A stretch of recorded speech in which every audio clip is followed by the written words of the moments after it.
let's bring in our guy, Brad Powers. Brad, how did the weekend of college football betting treat you?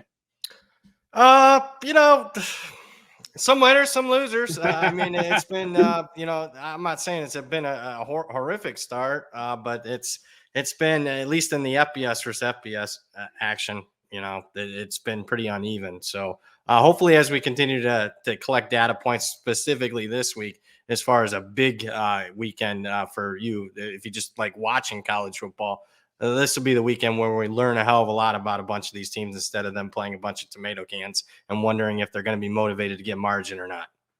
Yes, sure. Okay, so before we get into the early picks, a couple quick questions for you. So last Thursday when you were on the show, we talked about how there appears to be more parity in the league this year, at least compared to more recent seasons. So who are a few maybe under the radar teams that you think deserve more consideration to win the national championship? Yeah, I mean, I think typical years, there's maybe 3 or 4 that can win it. This year, I think it's probably double that, 6 or 8 teams. Obviously, you still have Georgia up at the top, Michigan, Ohio State. Those would be the 3 off the top of my head that first come to mind. USC gets a lot of publicity because of Caleb Williams. Texas had the big win against Alabama, so a lot of people are thinking about them. I'll give you 2 teams that, some people are talking about them, but I don't think enough right now. The team that Texas will play in a couple weeks, Oklahoma. If you look at the Sooners, I know they played 3, subpar teams, although SMU I think is pretty good. I mean, the Sooners are number 1 in the country in scoring margin.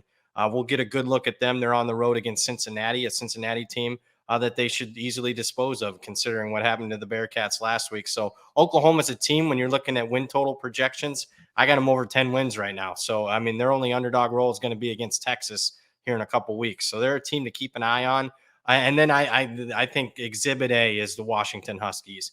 It's a very simple metric, but it's one that, the guys that like to bet this stuff love, and that's yards per play margin. Washington's number 1 in the country. And they haven't played, a extremely difficult schedule, but I mean, still Boise State's a halfway decent team. They went on the road to East Lansing and annihilated Michigan State last Saturday night. I would say maybe the most impressive performance of the entire weekend. So Washington's a team that is very well coached, has a Heisman caliber quarterback in Michael Penix. Everybody in the Pac-12 is talking Oregon, Colorado, USC. Washington just might be the best team in that conference. Okay, I got to ask you about this Colorado team that continues to steal headlines, coming off another dramatic victory there on late Saturday night, especially for those of us here on the East Coast. So conference play starts for them here this week. The competition is about to pick up. Big injury at wide receiver. The defense doesn't look very good. So how do you foresee the next couple of weeks going for Deion Sanders in Colorado? I'm going to age myself big time here, but there used to be a Monday Night Football announcer, Don Meredith. He used to, when the game got out of hand, he'd start singing a song, turn out the lights, the party's over. That's my thought process on Colorado right now. It's been fun. Okay. It's been great. Go ahead. No. I'm just listening. Go ahead. Oh, okay. Yeah, I mean, it's been a great story. It's captivated the national audience. It's been, in my opinion, I know some people don't think it's good for college football. I think it's been great for college football. There's been some stuff, in the last few games that should have risen some concerns. I mean, coming into last week, they were dead last in the country as far as yards per carry margin, negative 4.5. So rush yards per carry offense subtracted by rush yards per carry defense, dead last in the country. They were also dead last in allowing sacks heading into last weekend. You saw Colorado State push them around up front. And it's been mainly the opposing team's mental mistakes, not necessarily what Colorado's done, but if they'd have played 3 button-up teams, I'm not sure Colorado's sitting here at 3-0. With that being said, they're going to face the most talented team they've faced so far this season. I think an Oregon team that probably will have some motivation for margin. They're not afraid to get margin, Oregon. So I think it's a blowout win for Oregon this week, and I bet that. And I think that line might even get higher with the news of Travis Hunter being out. Okay, Brad, let's get into the picks here. Call them early picks, I guess, if you want to. A few maybe under the radar selections here. San Jose State, we have a 3.5 point spread versus Air Force. What are you liking for this one? Yeah, I like San Jose State here, plus the 3.5. As long as you get 3 or more, I think it gives you value. I made the line 2. So you're talking about crossing through one of the very key numbers in football. Why am I showing value? Well, we're in week 4 now. Now you have some data points where you can start analyzing. And one of my favorites to look at this time of year, as far as trying to find value, is strength of schedule disparities. These teams are not playing, they haven't played conference games yet. So it hasn't been similar, like minded opponents. It's been vast disparities in some instances as far as who have they played and who have they not played. And this is the biggest strength of schedule disparity in all of week 4 this week. And the fact that San Jose State's played one of the toughest schedules in the country. They have faced USC. They have faced Oregon State. They went on the road and played one of the top group of 5 teams in the country last week in Toledo and almost won.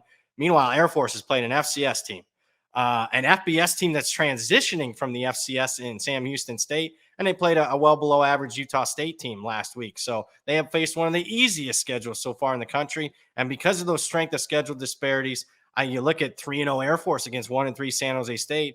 You got to dive deeper into those just straight up records. So I'm finding value on San Jose State. Okay, next up, a true barn burner here, Jacksonville State versus Eastern Michigan. We got a 6-point spread. Hey, it might be an under the radar game, but probably a really good betting spot, right, Brad? Yeah, I mean, I know everyone probably wants me to give out bets on Ohio State, Notre Dame, Florida State, Clemson, and all that. We'll touch on those games on Thursday's show, Yes. but early week plays, a lot of times it's in the crumbs, stuff that's not out there yet as far as full information. The thought process in this one is that's giving value for Jacksonville State's twofold. Number one, Eastern Michigan, their opponent, is a very bad football team. They get credit for, they're off a 9-win season, one of their best in school history. And their coaching staff throughout the last decade has been good. But, man, this is one of their worst teams in the last 10 years. Doesn't show it in the straight-up record at 2-1, but they barely beat an FCS team in Howard. They should not have covered against Minnesota in that game. Minnesota hasn't looked very good this year. And then last week, probably should have lost to Massachusetts. They only win by 2 at home, despite the fact they're +3 in turnovers. This might be a bottom 5 team in the country in Eastern Michigan. Meanwhile, Jacksonville State, I'm not sure the market's got a grasp on how to power rate this team yet. It's their first year in FBS play. They've looked good so far. They're off of early season bye. So I kind of like the extra time to prep here. I think they run away. This could be a double-digit win here. Let's lay the points here with Jacksonville State. Okay, let's wrap things up with Texas Tech, West Virginia, a 5-point spread. Do you like the favorite or do you like the underdog? Yeah, I like the road favorite here. Couple reasons. Number one, I think Texas Tech's a little undervalued. They're a 1-2 team, 2 close losses. Lost in double overtime against Wyoming, a game that they missed 3 field goals and blew a 17-point lead. Probably shouldn't have lost that game. And then against Oregon at home, they blew that game. They were -4 in turnovers, and that one blew the cover late. It should have probably won that game outright. So this probably should be a 3-0 team, and everybody would be in love with this team at that point, be a top 15 caliber team.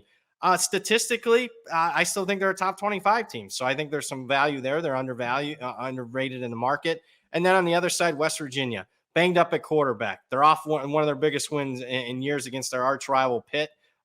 So I'm not sure that they can get back up in this game for a second week in a row. So let's go ahead and lay the points here with Texas Tech.